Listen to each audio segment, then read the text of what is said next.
스토리 바이블. 더러운 거짓말. 모든 것을 잃어버린 아담과 하와. 창세기 3장. 아담과 하와는 아름다운 새 집에서 행복하게 살았습니다. 모든 것이 흠잡을 데 없었어요. 한동안은 말이지요. 그러던 어느 날 모든 것이 잘못되고 말았어요. 몹시 나쁜 사탄 때문이었어요. 사탄은 한때 가장 아름다운 천사였어요. 그런데 사탄은 천사로 만족하지 않았어요. 하나님처럼 되려고 했던 거예요. 결국 하나님은 교만하고 악한 사탄을 하늘에서 쫓아내셔야 한답니다. 사탄은 화가 부글부글 끓어서 하나님을 해칠 기회를 노렸어요. 그는 하나님의 계획을 막고 싶었어요. 하나님의 사랑 이야기를 바로 여기서 끝내고 싶었던 겁니다. 그래서 그는 뱀으로 변장하고 동산에서 기다렸지요. 그 전에 하나님이 아담과 하와에게 주신 규칙이 딱 한 가지가 있었어요. 하나님이 그들에게 말씀하셨지요. 동산 가운데 있는 나무 열매는 절대로 먹지 마라. 먹으면 너희가 무엇이든지 다 안다고 생각될 것이다. 그래서 너희는 더 이상 나를 의지하지 않을 것이다. 그리고 죽음과 슬픔과 눈물이 닥쳐올 것이다. 아담과 하와가 그 열매를 먹는다면 자기들한테 더 이상 하나님은 필요 없다고 생각할 것을 아셨던 거예요. 그들은 하나님 없이 스스로 행복해지려고 하겠지요. 하지만 하나님 없이는 행복할 수 없었답니다. 그분은 아셨어요. 하나님 없는 삶은 더 이상 생명이 없는 거예요. 뱀은 기회가 오자 냉큼 하와에게 갔어요. 그리고 이렇게 속삭였지요. 하나님이 정말 너를 사랑하시겠니? 사랑한다면 왜 너한테 예쁘고 시원하고 맛있는 열매를 못 먹게 하지?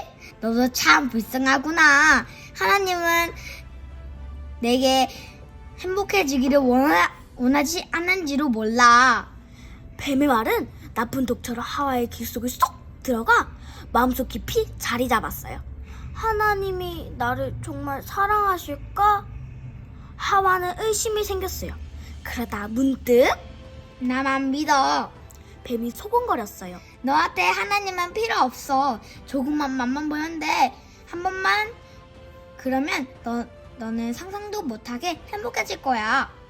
하와는 열매를 따서 조금 먹었어요. 그리고 아담도 같이 먹었어요. 이렇게 해서 더러운 거짓말이 세상에 들어왔답니다. 그 거짓말은 결코 떠나지 않을 것입니다. 하나님의 모든 자녀들의 마음속에서 계속 속삭이실 것입니다. 하나님은 너를 사랑하지 않아. 라고 말이에요. 그것은 좋은 꿈이 아니라 악몽이었어요. 공중에는 찬바람이 불고 마치 무서운 것이라도 본 것처럼 비둘기는 날아가 버렸어요. 사슴은 숲을 속으로 달아났어요. 뭔가 이상한 일이 벌어지고 있었어요. 그때까지 아담과 하와는 벌거벗고 살아도 부끄럽지 않았어요. 그런데 이제 자기들이 벌거벗은 것이 부끄러웠어요. 그리고 남한테 보이고 싶지 않았어요. 그래서 그들은 숨었답니다.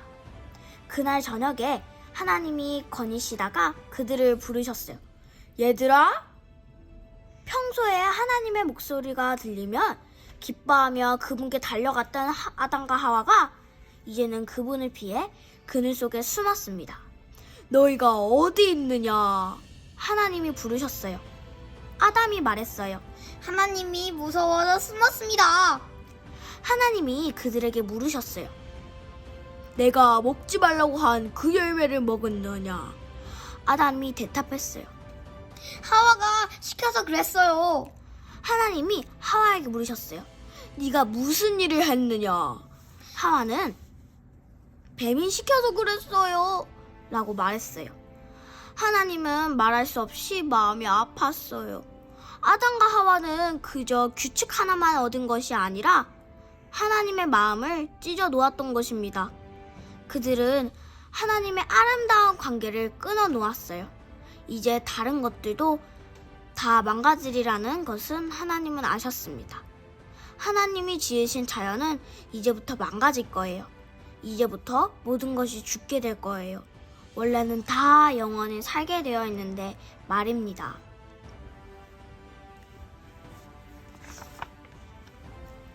이렇게 해서 하나님이 지으신 흠잡을 데 없는 세상에 제가 들어온 거예요. 그리고 쟤는 결코 떠나지 않을 것입니다. 하나님의 자녀는 언제나 그분을 피해서 달아나서 어둠 속에 숨게 될 것이에요. 그들의 마음은 망가져서 다시는 재구실을 하지 못하게 될 것입니다.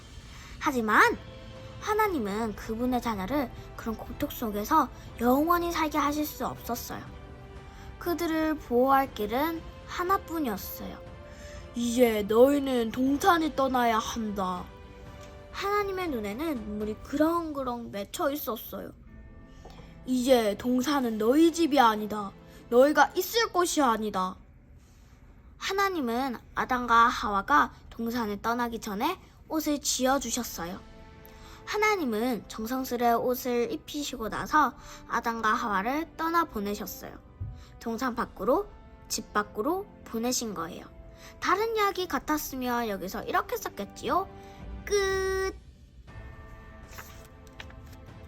하지만 이 이야기는 그렇지 않아요. 하나님은 그분의 자녀를 너무너무 사랑하셔서 이야기를 여기서 끝내실 수 없었어요. 자신이 고통당하실 것을 뻔히 아시면서도 하나님은 계획을 세우셨어요. 아주 멋진 꿈이었지요. 언젠가 하나님은 자녀를 다시 데리러 오실 거예요. 언젠가 하나님은 다시 세상을 흠잡을 데 없는 그들의 집으로 만들어주시고 그들의 눈에서 모든 눈물을 닦아주실 거예요. 무슨 일이 생겨도 그 어떤 것에서도 아랑곳하지 않고 하나님은 자녀를 사랑하십니다. 절대로 그만두거나 포기하지 않는 사랑, 언제까지나 영원하고 끊어지지 않는 사랑으로 말이에요. 하나님의 자녀는 비록 그분을 잊어버리고 그분을 피해 달아나겠지만 마음속 깊이 늘 그분을 그리워할 거예요. 길 잃은 아이들이 집을 찾는 것처럼 말입니다. 아담과 하와가 동산을 떠나기 전에 하나님은 그들에게 한 가지 약속을 속삭여 주셨어요. 내가 너희를 구하러 갈 것이다. 내가 가면 뱀과 싸울 것이다. 너희가 이곳으로 들여놓은 죄와 어둠과 슬픔을 내가 다 없앨 것이다. 내가 너희를 데리러 갈 것이다. 하나님은 약속대로 언젠가 직접 오시게 된답니다.